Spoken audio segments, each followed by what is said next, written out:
तैयार है? स्टार्ट। अभियुक्त अपीलार्थी जो खाद्य मसाले का व्यापारी था, परिवादी प्रत्युत्तर दाता संख्या 2 और एक अन्य जगदीश भाई परस्पर मित्र थे और बड़ोदरा में अपना अपना व्यापार चलाते थे। विराम। अपीलार्थी ने प्रत्युत्तर दाता संख्या 2 से अपने व्यापार विकास के लिए 22,50,000 रुपए ऋण का आग्रह किया। विराम।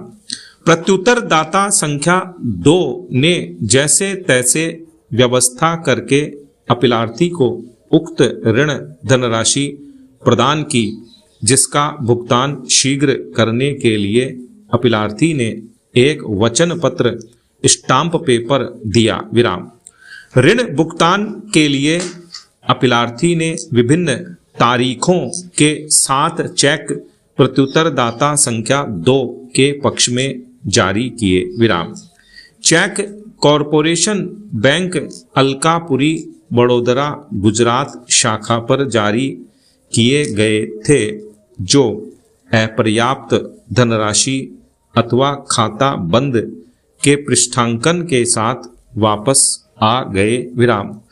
परिवादी ने जून 2008 से नवंबर 2008 के बीच अपीलार्थी के विरुद्ध प्रत्येक चेक के लिए 7 मामले दर्ज कराए। विराम।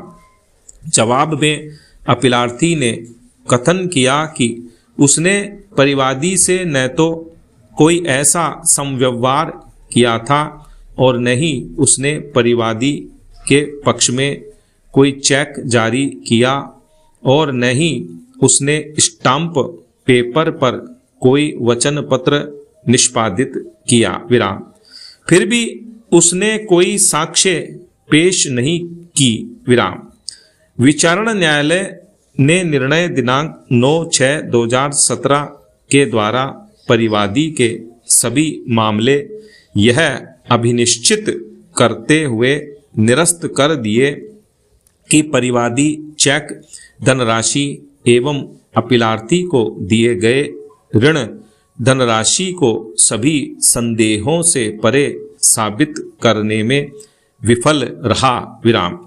परिवादी की अपील पर उच्च न्यायालय ने निर्णय दिनांक 8/1/2018 के द्वारा अपीलार्थी को सभी मामलों में धारा 138 के अंतर्गत दोषी पाते हुए न केवल सभी मामलों में 1 वर्ष के कारावास का दंड दिया, अपितु 3 लाख रुपए के प्रत्येक चेक धनराशि का 2 गुना उस पर जुर्माना भी अधिरोपित किया और निर्देश दिया कि प्रत्येक चेक धनराशि 6 लाख में से 5,50,000 रुपए का भुगतान परिवादी को किया जाए। विराम।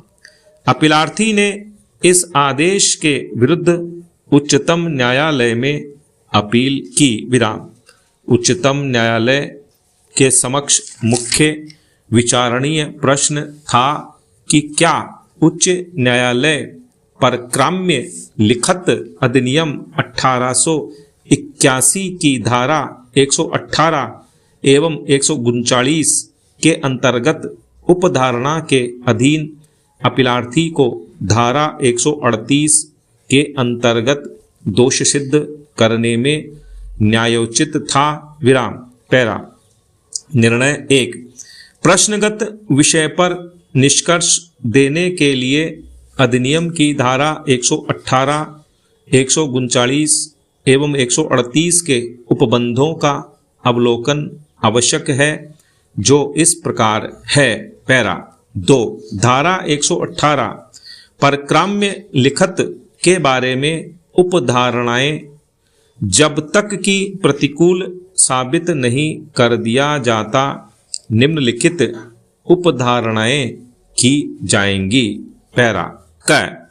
प्रतिफल के विषय में यह कि हर एक परक्राम्य लिखत प्रतिफलार्थ रचित या लिखी गई थी और यह कि हर ऐसी लिखत जब प्रतिग्रहित, पृष्ठांकित, परक्रामित या अंतरित हो चुकी हो, तब वह प्रतिफलार्थ, प्रतिग्रहित, पृष्ठांकित, परक्रामित या अंतरित की गई थी।